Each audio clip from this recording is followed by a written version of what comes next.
Bersyukur kepada Tuhan kalau saat ini kita bisa belajar tentang mengalahkan kekhawatiran. Saya beri pendahuluan dulu. Ya, sampai saat ini ternyata tidak sedikit anak-anak Papa di surga, berarti kita semua, tidak sedikit berarti banyak. Apa? Yang menganggap khawatir itu sepele. Ya, serius ini. Tidak sedikit orang yang mengaku percaya kepada Tuhan punya anggapan khawatir itu bukan hal besar, itu kecil. Karena banyak konsep yang ada dalam hidup ini, yang namanya manusia, mana mungkin tidak bisa khawatir. Nah, karena anggapan itu masih ada, maka orang yang sudah Kristen sekalipun masih beranggapan, biasa kalau khawatir. Tapi justru sekarang ini kita akan belajar, saudara. Ternyata khawatir itu dosa yang besar. Sama dengan dosa-dosa yang lain. Ada dua alasan kita harus percaya bahwa khawatir itu dosa besar. Bukan hal sepele, bukan hal yang wajar, namanya manusia. Tidak. Kok bisa? Yang pertama, definisi khawatir, definisi khawatir itu adalah sedang tidak mempercayai. Maka itu orang khawatir. Ya, tidak harus Tuhan, tidak harus. Suatu kali, saudara, dalam perjalanan saya, dari Jakarta ke Semarang, saya duduk di samping seorang yang saya nggak kenal. Tapi ketika pesawat ini belum berangkat, dia tuh terus ngelap keringatnya, saudara. Oh, kalau masa sekarang ini pasti kena COVID ini, maaf. Karena dia gelisah, ya saya juga terganggu. Saya itu mau ngomong kepada salah satu awak kabin untuk menolong orang ini. Mungkin dikasih air, minum, atau apa begitu. Terus orang ngelap keringat. Dikit-dikit dia lihat ke pintu. Dikit-dikit lihat ke pintu. Terus dia noleh ke belakang. Akhirnya saya juga nggak tahan. Ya saya tanya. Ada yang perlu bisa dibantu? Apa saudara sakit? Saudara, ternyata dia itu fobi di ruang tertutup. Nah, saya nggak tahu itu istilah ilmu jiwanya apa. Ini ada Dokter Agung. Dokter Agung ini seorang psikolog, orang yang takut di ruang tertutup. Loh, terus dia ngomong begini, itu yang buat saya mau tertawa. Tenang, Pak. Ini memang kebiasaan saya. Maksudnya, jadi Pak, tiap kali saya itu naik pesawat. Dan kalau mau terbang, sebelum terbang, saya itu pasti ketakutan. Saya pasti keringat dingin begini.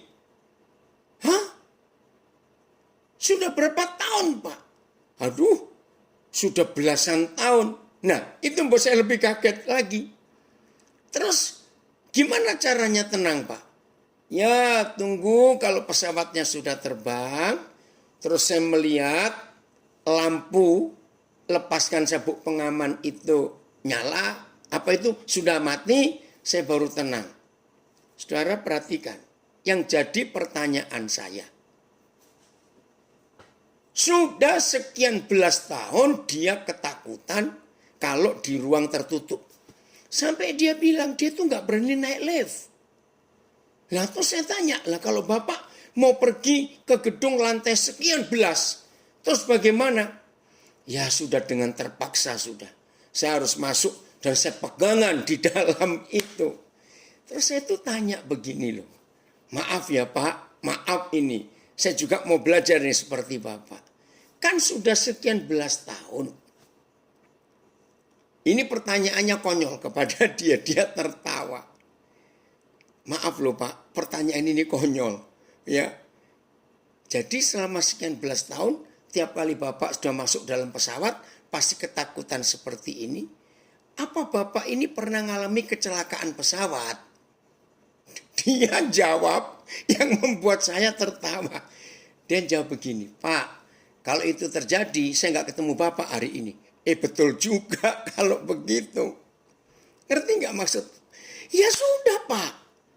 Oh sekian belas tahun Bapak naik pesawat di ruangan tertutup dan gak pernah celaka.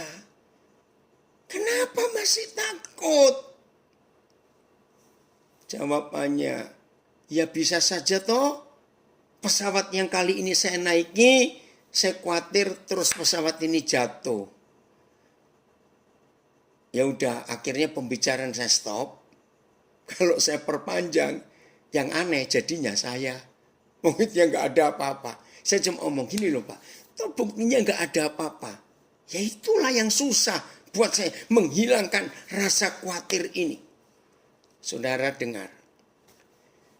Orang yang khawatir itu tidak percaya pada yang dia harusnya percaya. Saya ulangi. Oh ternyata di Facebook ada yang komen. Hahaha, saya banget itu. Saya nggak tahu siapa ini. Saya ulangi, khawatir itu adalah sesuatu yang tidak bisa mempercayai yang harus dipercayai. Nah, kalau penumpang pesawat ini khawatir, dia nggak mempercayai pilot dan tidak mempercayai pesawat terbangnya.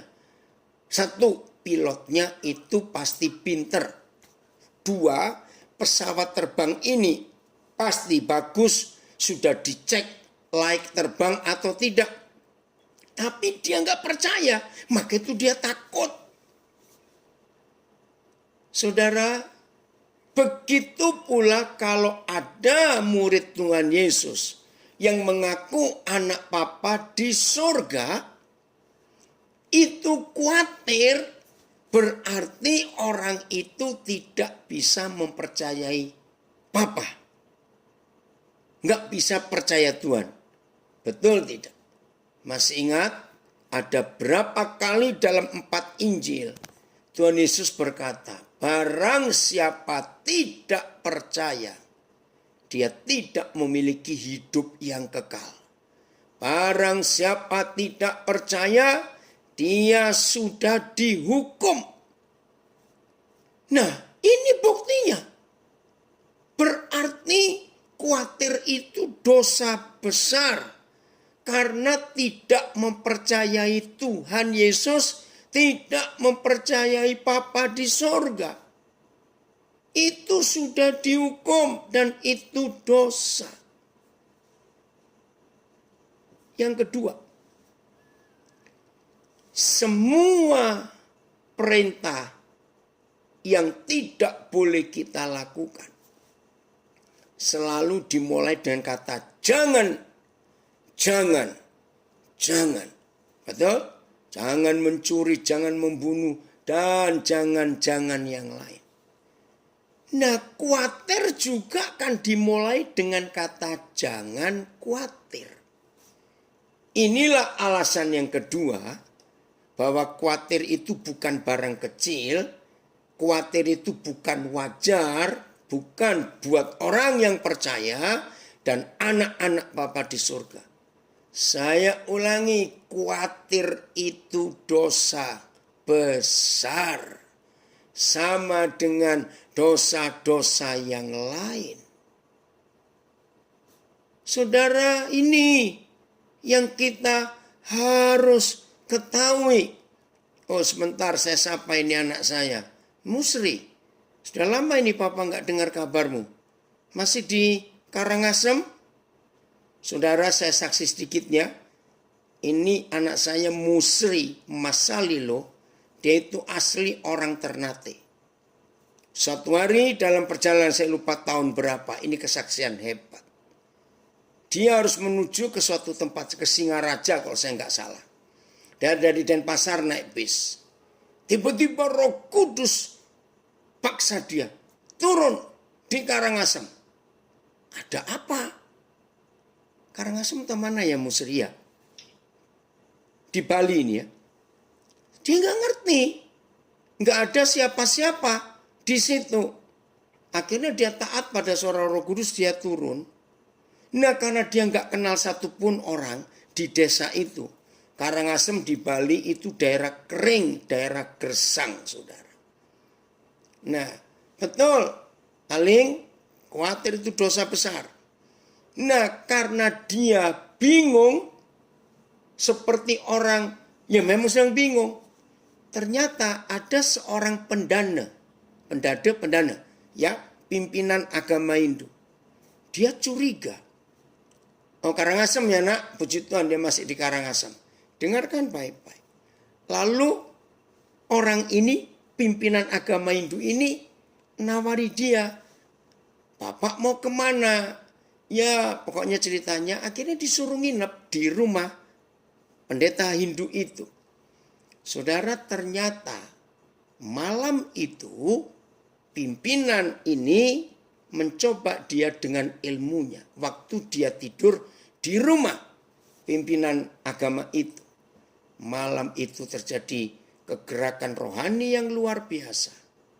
Besok paginya pimpinan ini tanya, Bapak punya ilmu apa?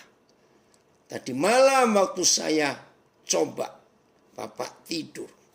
Di kamar Bapak ada cahaya yang luar biasa. Sejak hari itu sampai hari ini, Musri Masalilo ini anak saya ini pelayanan di situ. Udah berapa tahun Musri kamu ada di situ? Dan ini luar biasa karena taat pada Roh Kudus. Bersyukur kepada Tuhan. Nah, ini salah satu kesaksian yang luar biasa. Oke, saya lanjutkan ya. Jadi khawatir itu dosa besar karena tidak mempercayai Bapa di surga dan tidak mempercayai Tuhan Yesus. Dan seperti dosa-dosa yang lain, jangan. Jadi kita harus menyadari konsep itu. Oke, saya lanjut. Saya akan beri pertanyaan ini walaupun saya tahu jawabannya. Mengusir dan membuang kekhawatiran itu mudah atau susah? Saya jawab dulu. Jawabannya susah. Betul? Nah, saudara, hari Rabu malam kemarin, ya, dengan hari ini, ya ini anak saya dari Nabire, Milka, susah. Nah, Rabu malam salah satu anak saya di Surabaya, dia supir Grab. Nah, istrinya itu telepon saya, Pap, tolong dong, beritahu, nah namanya siapa. Kenapa? Sudah seminggu lebih, Pap. Dia itu nggak bisa mencium apa-apa. Nah, zaman sekarang ini, kalau orang kehilangan penciuman, sudah pikirannya jelek. Nah, susah. Ada yang jawab juga di Facebook. Nah, terus dia masih kerja. Masih. Wih, saya langsung telepon, saya marah. Kamu jahat loh. Kalau sampai kamu itu positif dan kamu masih narik Grab. Bagaimana penumpangmu? Ya habis bagaimana Pak? Kalau saya nggak kerja, anak 3 ini nggak bisa makan. Memang anaknya 3. Aduh, dia ketakutan. Seminggu lebih itu dia gelisah. Nggak bisa tidur. Dia kalau pulang ke rumah takut masuk rumah. Takut ketemu anaknya. Nah, Saya bilang nggak bisa. Besok kamu harus tes. Mahal Pap, nggak apa-apa. Maaf ya saya cerita, malam itu saya kirim duit. Besok kamu tes. Nggak bisa seperti ini. Lalu saya berdoa. Jangan khawatir saya bilang. Kalau toh kamu positif. Kamu lihat yang sembuh itu banyak. Ngapain kamu khawatir? Tapi itu namanya manusia. Udah saya bilang coba beri vitamin ini. Beri begini. Beri begitu. Udah. Besok sore dia kontak saya sambil tertawa. Hei ngapain kamu? Betul yang Papa katakan semalam. Saya negatif. Makanya. Ngapain takut? Nah tadi pagi seorang anak saya lagi. Saya nggak tahu ini. Riko kamu gabung di mana ini? Papa nggak tahu. Dia sopir juga. Baru pulang dari Cirebon. Nah Pap dia bilang. Ini saya ini tetesin minyak kayu putih di hidung saya Pap. Kok nggak bau apa-apa Pap ya? Terus saya ini mulai meriang-meriang. Ayah kamu itu. Saya bilang jangan banyak-banyak netesin minyak kayu putih di hidungmu. Nggak bagus untuk lambungmu. Saya takut Pak. Pap kalau ini COVID sudah. Saya bilang tes dulu. Cepat tadi pagi itu. Ini barusan tadi jam 4. Saya dapat kabar ternyata betul saya negatif. Makanya buang dulu kekhawatiran itu. Memang barang COVID ini kurang ajar betul. Saya tadi dengar berita dari gugus COVID yang nasional ya. Jadi walaupun saya nggak ngerti maksud mereka itu apa sih. Dibilang begini. Jadi walaupun orang itu tesnya, rapid tesnya itu negatif, antigennya itu negatif. Tetap lo bisa nulari. Lo ini ngomong apa? Ini kan buat orang jadi bingung. Nah, terus ada yang ngajak diskusi. Ini lo masalahnya saudara. Sekarang COVID ini sudah jadi bisnis. Betul tidak? Aduh, jadi bisnis COVID ini. Maka itu saya pernah usul. Udahlah, maaf ya mungkin usul ini agak aneh. Habis. Seandainya pemerintah tidak menggratiskan biaya rumah sakit yang ditunjuk untuk menangani pasien positif.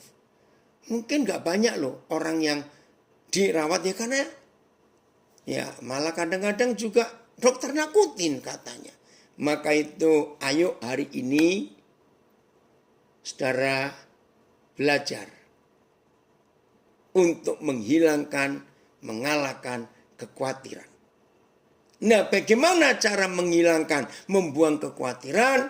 Betul kalian, ini saudara kita dari, kok lupa saya, Pematang Siantar. Ya, iblis itu roh yang suka nakut-nakutin. Betul, dengar ya. Mengusir khawatir. Mengalahkan khawatir. Maaf saya harus jelaskan. Tidak bisa dilawan dengan doa puasa. Enggak bisa. Mengalahkan khawatir tidak bisa dengan baca Alkitab.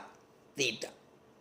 Mengalahkan khawatir tidak bisa dengan didoakan. Enggak bisa.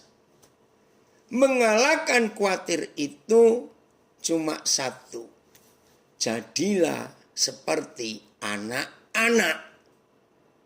Nah ini masalahnya. Kalau kita sudah dewasa, suruh jadi lagi anak-anak itu kan mustahil. Bagaimana? Nah, ini ada yang komen di Facebook. Khawatir itu hobinya datang-datang terus. Ya jangan dibuat hobi lah. Khawatir kok. Ya. Tertekan saja langsung bisa batuk setelah lihat hasil reaktif. Nggak usah takut. Oke, mengapa saya katakan mengalahkan khawatir, membuang khawatir itu dengan jadi seperti anak-anak. Karena ternyata di benak anak-anak, di hati anak-anak itu nggak ada rasa khawatir sama sekali. Itu yang luar biasa. Maka itu betul kata Tuhan Yesus.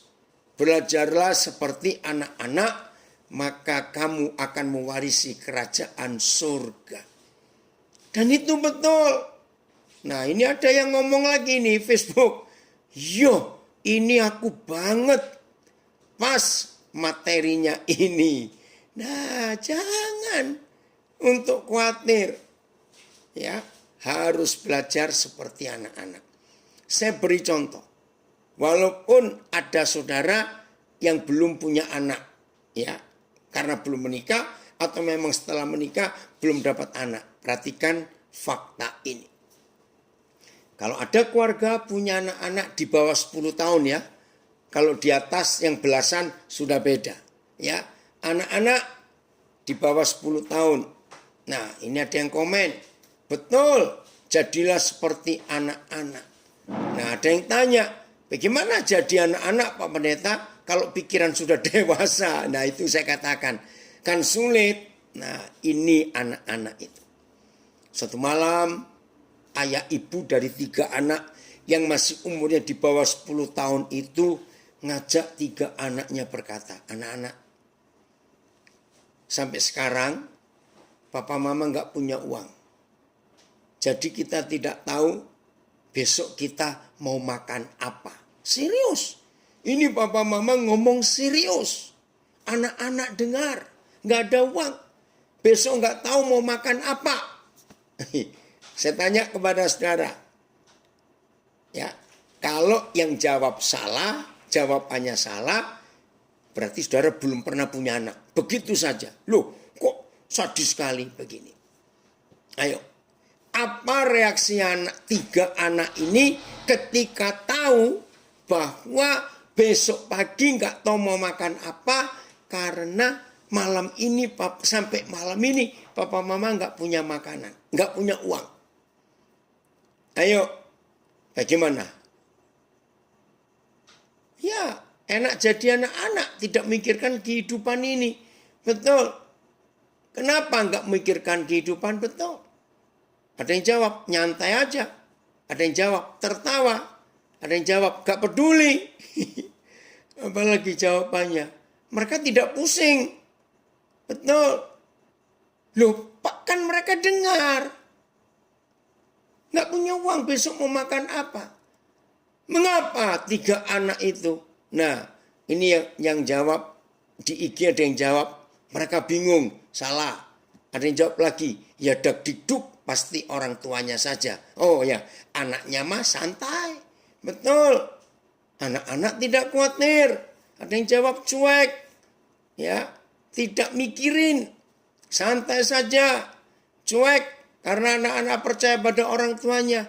Betul. Bukan anak-anak kurang ajar.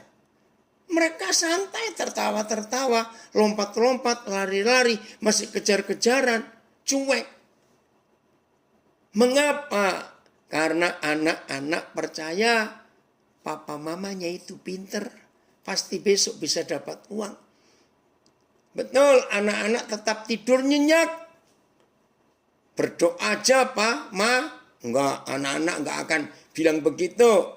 Ya, kalau lapar tinggal nangis saja. Enggak perlu. Oke, ini ada kesaksian. Saya baca pengalaman pribadi. Tanggal 24 Desember 2020, rasa khawatir mempengaruhi dengan sangat, berbarengan dengan fisik yang drop. Lewat sharing firman Tuhan dengan topik belajar untuk tidak khawatir, temanya itu dibahas tanggal 23 Desember. Tuhan menemplak dengan pernyataan, kalau kamu khawatir berarti kamu gak percaya aku. Langsung saat itu juga bertobat. Setelah itu terus belajar sampai detik ini. Puji Tuhan. Jadi saudara, mengalahkan kekhawatiran, membuang khawatir bukan dengan doa, bukan dengan baca Alkitab, bukan dengan puasa, bukan dengan memberi persembahan, bukan. Mengalahkan khawatir itu berusaha mengenal Papa ya, berusaha mengenal Papa. Ini tadi yang baru chat di Zoom Susi, ini Susi yang dari Frankfurt ya. Nah oke, kalau ya puji Tuhan, ini ada saudara kita dari Frankfurt gabung di Zoom Susi. Betul, oh senang sekali Susi bisa gabung untuk belajar firman Tuhan. Nah saudara, mengalahkan khawatir itu hanya dengan satu cara, belajar jadi anak-anak. Dan kalau kita sudah dewasa, belajar jadi anak-anak, maka belajar mengenal Papa. Ada yang komen di Facebook, khawatir bikin tensi naik terus. Betul, tekanan darah jadi nggak normal. Mari, saya akan tunjukkan 2 ayat yang mengatakan ada kata pasti. Dengar ya, khawatir itu hanya bisa diatasi kalau ada yang berani dan bisa menjamin. Saya ulangi, khawatir itu hanya bisa diatasi kalau ada yang menjamin. Pasti. Ya, pasti. Asuransi itu dari bahasa Inggris assurance. Jaminan. Assurance itu asuransi di Indonesia kan. Tapi dalam bahasa Belanda lebih jelas. Verzekerd. Maka itu bahasa Belanda disebut verzekering. Ya, verzekerd. Diyakinkan, dijamin. Wih, itu luar biasa. Maka itu saudara dalam hidup ini perlu ada yang bisa menjamin. Dan yang bisa menjamin itu harus punya kalimat pasti, pasti. Nah saya tanya kepada saudara. Selama saudara hidup, pernah nggak ada perusahaan apa saja? Perusahaan penerbangan, perusahaan pelayaran, perusahaan makanan, perusahaan obat, farmasi, perusahaan-perusahaan elektronik, perusahaan komputer, perusahaan apa saja yang berani memberi iklan dengan satu kata, pasti. Barang siapa mengkonsumsi obat produksi perusahaan kami, pasti sembuh. Barang siapa terbang dengan airline kami, perusahaan penerbangan kami, pasti selamat. Ada yang berani berkata seperti itu? Perusahaan terkenal sehebat apa saja? Jawabannya nggak mungkin. Walaupun cuma menuliskan 5 huruf. Nggak ada yang berani. Walaupun cuma nulis 5 huruf pasti. Kenapa nggak berani? Ada 2 alasan. Karena pemiliknya sendiri nggak yakin apa yang dibuat itu pasti. Nah yang kedua, yang paling umum, kenapa nggak berani menaruhkan kata pasti? Karena Kael, ini cucu saya ikut belajar juga. Opa senang kamu ikut belajar Kael. Cucu saya ini masih SD, tapi rajin mendengarkan firman Tuhan. Nah, kalau sampai ada perusahaan berani memberi kata pasti di iklannya, itu takut dituntut. Ya, itu dia. Maka itu enggak berani. Ternyata satu-satunya buku di dunia yang berani memberi jaminan pasti. Nah, saudara yang di Zoom melihat ini, Pak Yosua Marquez yang baru pakai masker, ini saudara kita dari Timor Leste. Baru mengalami mujizat yang luar biasa. Puji Tuhan Pak Marquez bisa lihat segar duduk. Selama ini lihatnya cuma lagi tiduran kalau ikut Zoom. Ya. Oh, ada yang berani. Pak, kenapa Ellen? Gak ada yang berani, takut dituntut. Nah sekarang kita lihat. Ayat yang pertama dari 2 ayat. Hosea 6 ayat 3. Hosea 6 ayat 3. Perhatikan firman ini. Hosea 6 ayat 3. Adon, puji Tuhan kamu gabung. Joyce ikut juga ya. Ini di sini ada berapa pemusik. Adon, di Zoom ada Erwin Badudu. Ya, ada Joe Tirta.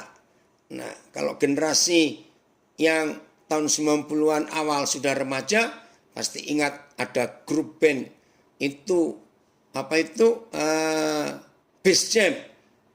Ini Adon Sabtowo, ini vokalisnya ada di IG. Ya. Halo Adon. Nah, Adon disapa Erwin kamu. Ya. Saya baca ya. Marilah kita mengenal dan berusaha sungguh-sungguh mengenal Yahweh. Perhatikan. Enggak ada ajakan, mari kita beribadah, mari kita berdoa, mari kita ini. Enggak. Papa mengajak marilah kita mengenal dan berusaha sungguh-sungguh mengenal Yahweh. Terus lihat kalimat berikut. Ia pasti. Saudara, inilah kata pasti yang pertama yang kita akan pelajari. Ia pasti muncul seperti fajar. Pasti. Wih, ini luar biasa saudara. Pasti. Catat ya saudara. Ia pasti. Nah, jaminannya nggak main-main. Ia pasti muncul seperti fajar. Saya minta saudara serius memperhatikan ini. Begini pertanyaannya. Fajar pernah bohong enggak? Fajar pernah ingkar janji tidak? Ayo jawab. Fajar. Enggak ada. Tidak pernah. Fajar itu enggak pernah ingkar janji. Fajar enggak pernah. Ini kami kalau di Papua orang bohong disebut tipu-tipu kamu. Ya, tipu-tipu. Itu bohong kamu. Enggak pernah. Mono, puji Tuhan kamu hadir. Nah, maka itu Papa memberi jaminan.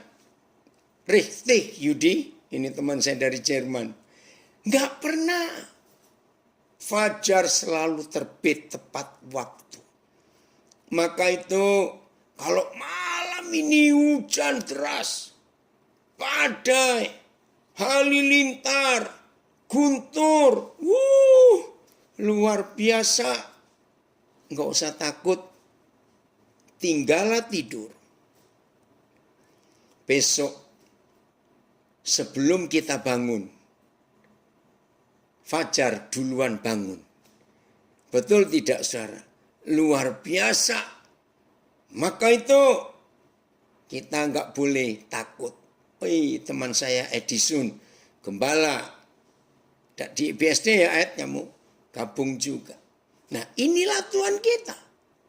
Dia memberi jaminan. Pasti muncul. Ya setelah tinggal tidur. Besok dia datang, dia muncul. Percaya, waktu malam ini badai, gelap, halilintar, menakutkan suasananya, mencekam. Tinggallah tidur. Percayalah, fajar duluan bangun menyapa kita. Oh, terima kasih Bapak, jaminannya. Marilah kita mengenal dan berusaha sungguh-sungguh mengenal Yahweh. Ia pasti muncul seperti fajar. Makasih Ming, kamu hadir juga. Oke, ayat kedua. Yohanes 10 ayat 28. Yohanes 10 ayat 28. Salam dari kami di calon IKN. Selamat malam. Maaf, apa itu ya IKN? Betul Michael. Walaupun ada mendung, ada apa. Mau ada gempa bumi, mau ada macam-macam. Pagi fajar pasti muncul. Seperti semalam di Jepang ada gempa bumi dahsyat 7,1. Tapi tadi pagi fajar juga tetap terbit. Yohanes 10 ayat 28. Begini.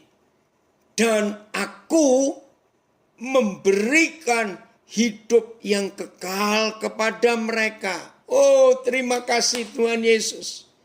Memberikan hidup yang kekal kepada mereka. Lihat kalimat berikut. Dan mereka pasti tidak akan binasa untuk selama-lamanya. Wilson, mungkin sinyal di Nabire, gambar hilang. Yang lain tidak. Tunggu sebentar nak. Ini anak saya di Nabire, bilang gambarnya hilang. Saudara perhatikan. Saya baca lagi. Yohanes 10:28. Dan aku memberikan hidup yang kekal kepada mereka, yaitu kepada kita. Dan mereka pasti tidak akan binasa sampai selama-lamanya. Dan seorang pun tidak akan dapat merebut mereka dari tanganku. Terima kasih Bapak. Dan ada banyak janji lain di Alkitab. Saudara, orang tidak khawatir karena diberi janji. Betul? Orang tidak khawatir karena diberi janji. Saudara pernah tahu? Di dunia ini hanya ada satu buku yang disebut perjanjian. Perjanjian lama dan perjanjian baru. Tidak ada buku lain di dunia yang disebut perjanjian. Erwin, Adon kirim balik salam. Terima kasih banyak ya Kak Erwin. Puji Tuhan. Betul? Jadi satu-satunya buku yang disebut perjanjian, ya kitab suci kita ini. Lihat tuh, setebel ini. Ini janji semua isinya. Keterlaluan bukan kalau kita nggak percaya? Oh, keterlaluan sekali. Nah, saya tambahkan satu ayat ini. Kalau saudara sudah baca ini tetap nggak percaya, gitu rasanya. Bilangan 23 ayat 19. Bilangan 23 ayat 19. Saya sampai, sedih sekali. Kalau membaca ayat ini, masih ada orang yang tidak percaya. Keterlaluan kita ini. Ya, Bilangan 23 ayat yang ke-19. Tuhan bukanlah manusia sehingga ia berdusta. Bukan anak manusia sehingga ia menyesal. Masakan ia berfirman dan tidak melakukannya, atau berbicara dan tidak menepatinya? Ini loh Papa kita. Saya baca terjemahan yang lain. Tuhan bukanlah manusia, dia tidak akan berbohong. Tuhan bukan anak manusia, dia tidak akan menyesal. Jika dia berfirman, dia melakukannya. Jika dia berbicara, dia menepatinya. BIS. Tuhan tidak seperti manusia yang gampang menyesal dan suka berdusta. Bila Tuhan berjanji, pasti ia tepati. Bila ia berbicara, tentu akan terlaksana. Wih, luar biasa. Saudara, jadi menghilangkan khawatir, mengalahkan khawatir, menang atas khawatir, bukan dengan doa ditambah sekian jam, bukan tambah hafal ayat Alkitab, bukan doa puasa, bukan, tapi mengenal Bapa. Ini jaminannya. Maka itu kan keterlaluan kalau sampai kita nggak percaya kepada Dia.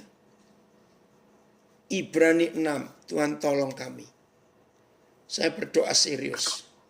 Tuhan tolong kami untuk tidak menyakiti hatimu karena kami tidak percaya. Ibrani pasal 6 ayat yang ke-15 sampai ayat 20. Ibrani 6 ayat 15 sampai 20. Ya. Abraham menanti dengan sabar, dan dengan demikian ya, ia memperoleh apa yang dijanjikan kepadanya. Ayat 16. Ini yang saya perlu doakan supaya tidak ada lagi orang yang tidak percaya Tuhan dan menghina Tuhan. Sebab manusia bersumpah, berjanji demi orang yang lebih tinggi. Dan janji itu saya lebih suka memakai kata janji. Ya sumpah juga boleh, tapi buat kita terlalu tinggi. Ya, sumpah janji. Saya ulangi ayat 16. Sebab manusia bersumpah demi orang yang lebih tinggi, dan sumpah atau janji itu menjadi suatu pengokohan baginya yang mengakhiri segala bantahan. Begini ilustrasi ayat 16 Ibrani 6. Tidak semua kita pernah membuat perjanjian antara saudara dengan seseorang atau lebih. Tidak semua kita. Tapi saudara pasti tahu prinsip ini. Kalau ada orang mengikat dalam ikatan bisnis, kontrak, ya apa saja, pokoknya ada ikatan perjanjian sesuatu, maka dua orang atau lebih ini harus mencari orang yang lebih tinggi otoritasnya daripada orang-orang yang membuat perjanjian. Nah, di dalam semua hukum negara, orang yang lebih tinggi dari orang-orang yang akan ngikat perjanjian itu disebut notaris. Sampai hari ini belum ada bahasa Indonesianya. Notaris itu bahasa Belanda, notar. Ya. Orang yang disumpah oleh negara, oleh pemerintah untuk mempunyai otoritas dan mengesahkan sebuah perjanjian. Saudara, pertama kali saya belajar Ibrani 6 ini, saya tuh malu, menangis. Kok sebegitunya Bapa di surga? Saya ulangi lagi ayat 16. Sebab manusia bersumpah demi orang yang lebih tinggi. Dan sumpah atau janji itu menjadi suatu pengokohan. Suatu hal yang menguatkan. Coba ayat 16 ini Papa mau lihat berapa terjemahan. Ini luar biasa. Oke ya. Ayatnya saya baca. Manusia bersumpah demi seseorang yang lebih besar daripada dirinya sendiri. Dan sumpah diberikan sebagai penegasan untuk mengakhiri semua perbantahan. Betul. Kalau sudah ada notaris, semua perbantahan berhenti. Karena lebih tinggi. BIS. Kalau orang bersumpah, ia bersumpah atas nama orang lain yang lebih tinggi daripadanya. Maka sumpah itu mengakhiri segala bantahan. Oke. MILT. Sebab manusia memang bersumpah demi sesuatu yang lebih tinggi. Dan bagi mereka sumpah itu sebagai penegasan yang terakhir dari segala perbantahan. Artinya habis. Sampai di situ nggak lagi ada perbantahan. Semuanya sama. Ya. Lanjutan. Ayat 17. Ya apa-apa, masih yang 5 terjemahan. Nah, di ayat ini saya menangis, saya bertobat. Ini saya alami kira-kira tahun 80-an yang lalu. Serius. Saya mau saksi kepada saudara. Sejak Roh Kudus memberikan saya pengertian. An 5 terjemahan 6 ayat 17. Sejak waktu itu sampai hari ini saya bersaksi. Istri saya adalah saksi. Beberapa anak-anak saya adalah saksi. Apa itu? Saya itu sampai hari ini. Dan saya percaya sampai Tuhan Yesus datang nanti. Saya itu sudah enggak pernah punya rasa khawatir sedikit pun. Itu enggak ada di hidup saya. Karena saya kenal Papa saya yang luar biasa. Lihat ayat 17 ini. Karena itu, untuk lebih meyakinkan mereka. Merekanya adalah kita. Ya. Karena itu untuk lebih meyakinkan mereka yang berhak menerima janji itu akan kepastian putusannya, Tuhan telah mengikat dirinya dengan sumpah. Terjemahan AYT. Jadi, ketika Tuhan ingin menunjukkan dengan lebih meyakinkan kepada ahli waris janjinya, yaitu saudara dan saya, bahwa tujuannya tidak akan berubah atau janjinya enggak akan berubah, ia menjamin dengan membuat sumpah. Betul kalian? Papa di surga super baik. Betul. BIS. Tuhan mau menegaskan kepada orang-orang, yaitu kita, yang menerima janjinya. Bahwa ia tidak akan merubah rencananya. Nggak akan merubah janjinya. Itulah sebabnya ia menambah sumpah pada janjinya itu. MILT. Dalam kelimpahannya lah Tuhan yang bermaksud memperhatikan kepada para ahli waris janji dari rencananya yang tidak berubah, menjamin dengan sebuah sumpah. Itulah sebabnya ketika Tuhan hendak menyatakan lebih jelas lagi kepada para ahli waris janji bahwa kehendaknya tidak dapat berubah, pasti ia menjaminnya dengan suatu sumpah. Saya tanya dulu. Kalau ada di antara saudara yang masih suka khawatir, maaf, kalau masih ada di antara saudara yang masih meragukan janji Tuhan dalam hidup saudara, hari ini saudara harus bertobat dengan membaca Ibrani 6 ayat 17. Saya baca terjemahan The Passion. Eka, terima kasih. So in the same way. Jadi di cara yang sama, God wanted to end all doubt. Ya, jadi Papa itu ingin mengakhiri semua keraguan-raguan. God wanted to end all doubt and confirm, dan meyakinkan even more forcefully to those who would inherit his promises.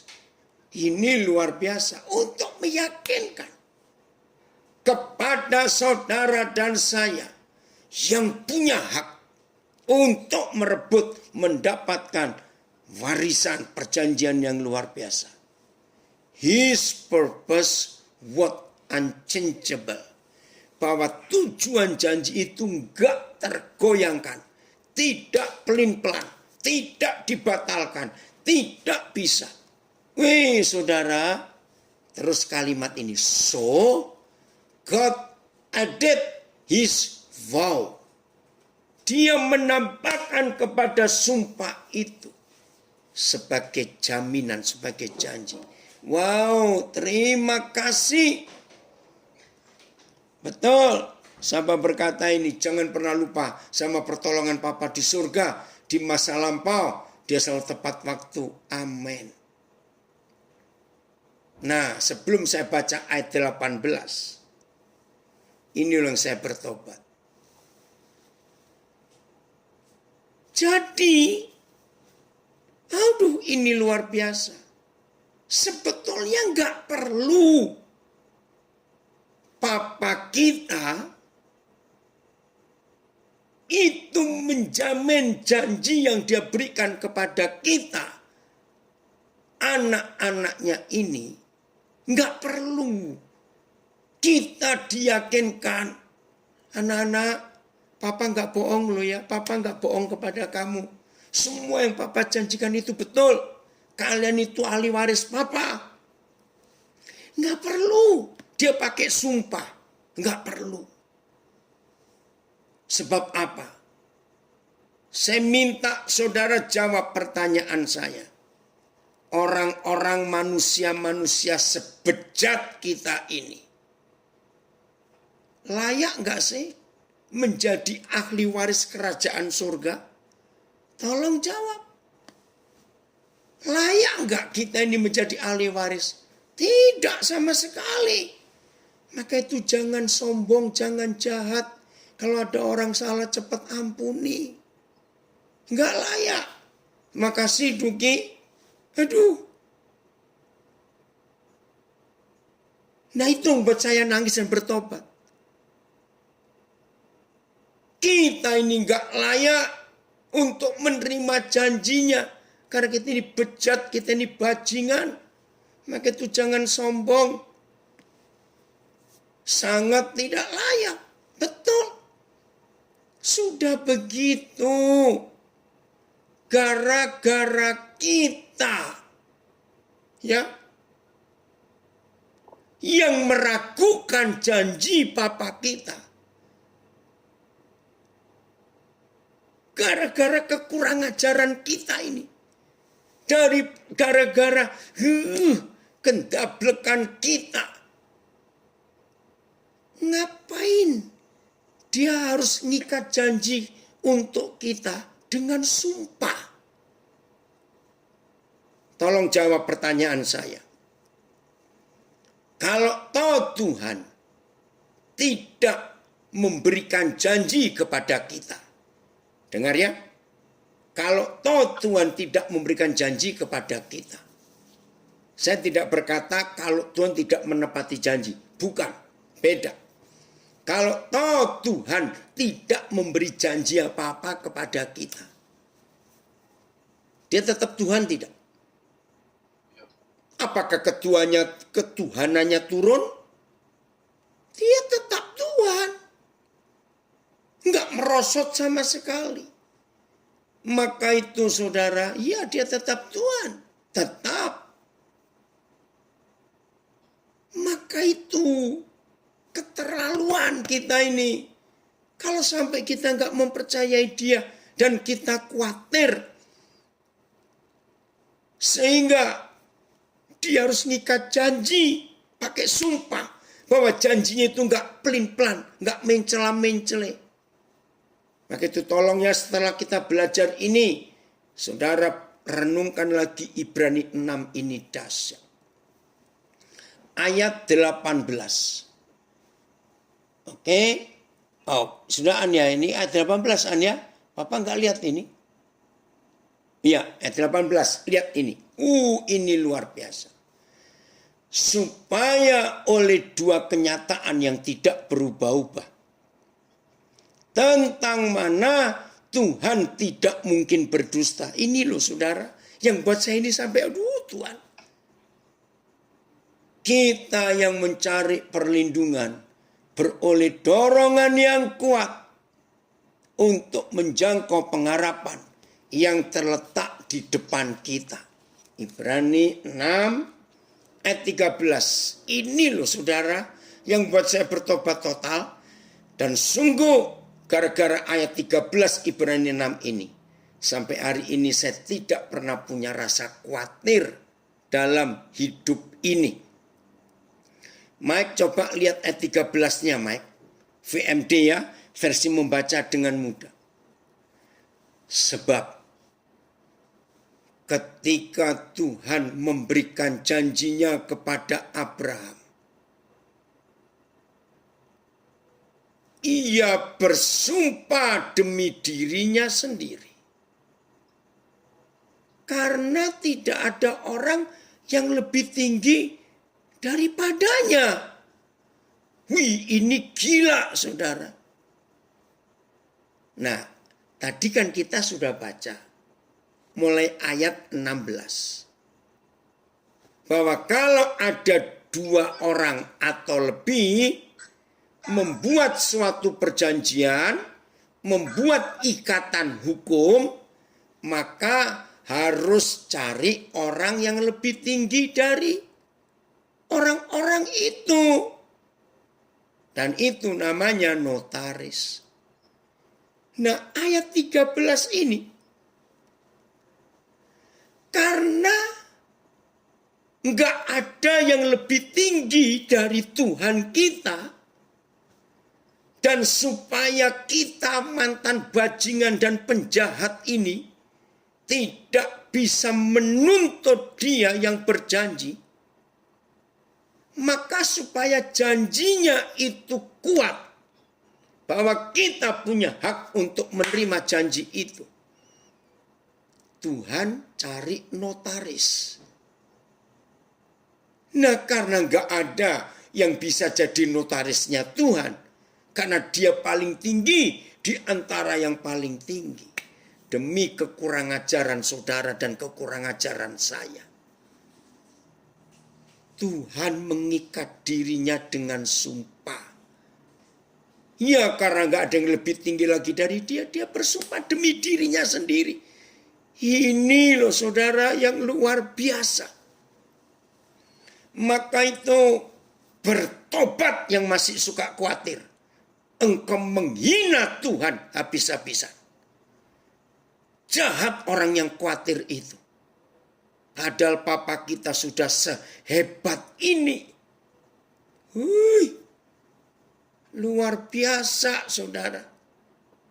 Maka itu ayo kita bertobat. Betul Sony. Saya akan baca terjemahan VMD. Tuhan telah mengadakan perjanjian kepada Abraham. Tidak ada seorang pun yang lebih besar daripada Tuhan. Oleh sebab itu Tuhan telah bersumpah kepada dirinya sendiri, bahwa ia akan melaksanakan yang dijanjikannya itu. Terus terang ya saudara. Kalau Tuhan model saya, ngapain saya buat janji? Ngapain saya cari notaris? Hanya untuk supaya orang yang saya janjikan sesuatu itu nggak bisa nuntut saya. Ngapain? Tapi Tuhan itu luar biasa. Sampai seperti itu. Duh, ini dalam banget. Papa nggak mungkin berdusta dan bersumpah demi dirinya. There was no greater oath. He made it by himself. Luar biasa, ini ada yang komen. Thank you. Ketapok bolak-balik ini. Dalam banget. Kembali kelima terjemahan ayat 13 ini. Belum selesai. Berarti khawatir itu sama aja negative thinking. Sama karakter Tuhan. Enggak cuma negative thinking. Khawatir itu penjahat. Menghina Tuhan habis-habisan. Ayat ketika Tuhan berjanji kepada Abraham, ia berjanji atas dirinya sendiri, karena tidak ada yang lebih besar daripada dirinya. BIS, ketika Tuhan berjanji kepada Abraham, ia bersumpah bahwa ia melakukan apa yang telah dijanjikannya. Dan karena tidak ada yang lebih tinggi daripada Tuhan, maka ia bersumpah atas namanya sendiri. Luar biasa ini.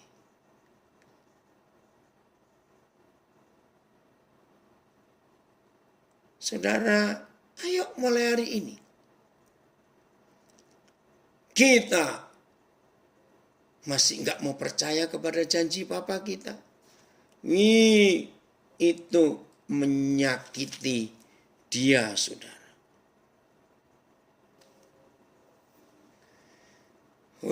Luar biasa.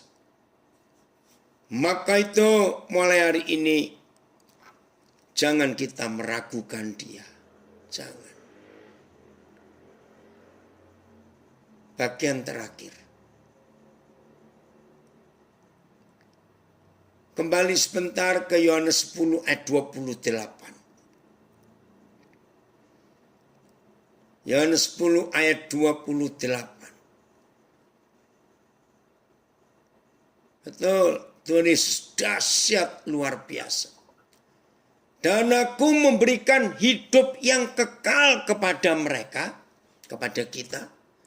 Dan kita pasti tidak akan binasa sampai selama-lamanya. Dan seorang pun tidak akan merebut kita dari tangan Tuhan Yesus. Nah, saya akan uraikan kalimat pertama, Yohanes 10 ayat 28.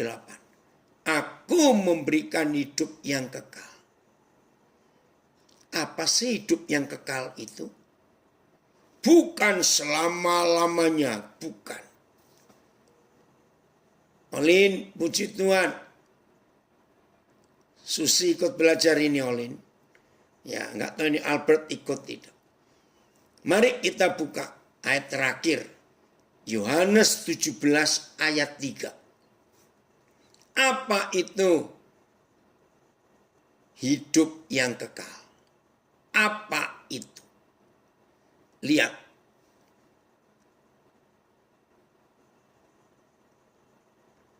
Ada yang komen di Facebook, amin, wahyu yang baru dibukakan. Oke ya. Perhatikan Yohanes 17 ayat 3. Bentar. Ya, nanti saya baca ya. Inilah hidup yang kekal itu. Jadi hidup yang kekal itu tidak bicara waktu. 1000 tahun, 2 juta tahun. Tidak. Inilah hidup yang kekal itu. Yaitu bahwa mereka, saudara dan saya, mengenal engkau. Apa? Mengenal. Maka itu ada kata mengenal lagi. Satu-satunya Tuhan yang benar. Jadi enggak ada Tuhan yang lain yang benar itu cuma satu. Kalau Tuhan yang benar ada dua, justru dua-duanya itu malah enggak benar. Asli itu cuma satu. Enggak ada asli itu dua. Betul? Inilah hidup yang kekal itu, yaitu bahwa saudara dan saya mengenal Bapa, satu-satunya Tuhan yang benar, dan mengenal Yesus Kristus yang telah Bapa utus untuk kita. Ini ada yang kirim Mazmur 55 ayat 22. Makasih Mario. Serahkanlah khawatirmu kepada Yahweh, maka ia akan memelihara engkau. Tidak untuk selama-lamanya, dibiarkannya orang benar itu goyah. Mazmur 52 ayat 22. Oh, terima kasih Hendra. Ya, Hendra Salimin, siapa itu ya? Dengar. Saya baca terjemahan The Passion. Eka, terima kasih. Eternal life means sama. Hidup yang kekal itu artinya to know and experience you as the only true God. Jadi hidup yang kekal itu adalah mengenal dan punya pengalaman ya dengan Tuhan, ya, satu-satunya Tuhan yang benar. And to know and experience, dan mengenal dan mengalami Jesus Christ as the Son whom you have sent, yaitu anakmu yang kau utus itu. Ini dia. Sama, ada yang tanya, apa bedanya Papa dengan Yesus? Sama. Baca Yohanes 17 itu ada banyak, aku dan Bapa itu satu. Aku dan Bapa itu satu. Enggak ada bedanya. Ya.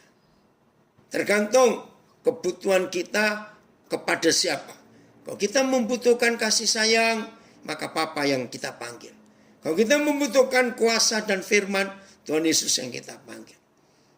Ini ada dari terjemahan apa? Amplified, ya. And this is eternal life. Inilah hidup yang kekal. It means, itu artinya to know, to perceive, recognize, become acquainted with, and understand. Wah, ini amplified. Ya, betul-betul mengalami, ya, memahami, recognize. Terus apa itu? Menjadi satu. Penuh pengertian tentang Tuhan. The only true and real God. And to know Him, Jesus, as the Christ, yang diurapi, whom you have sent, yang telah engkau utus. Haleluya. Jadi saya akhiri dengan kalimat ini, sama seperti awal tadi. Untuk menghilangkan khawatir, bukan nambahi jam doa.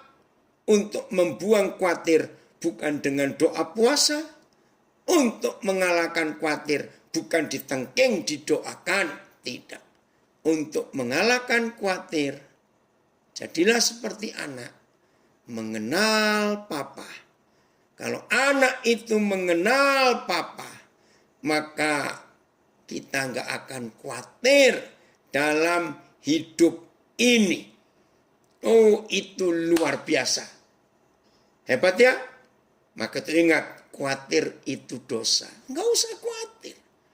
Nah, sekarang katakan kepada iblis, saudara khawatir apa? Nggak bisa makan?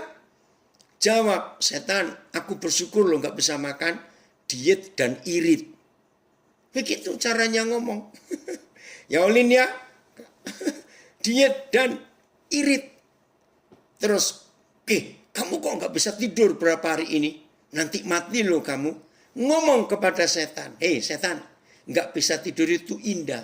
Aku punya waktu banyak merenungkan dengan Tuhan. Loh, besok kalau kamu nggak bisa kerja bagaimana? Nggak bisa bangun.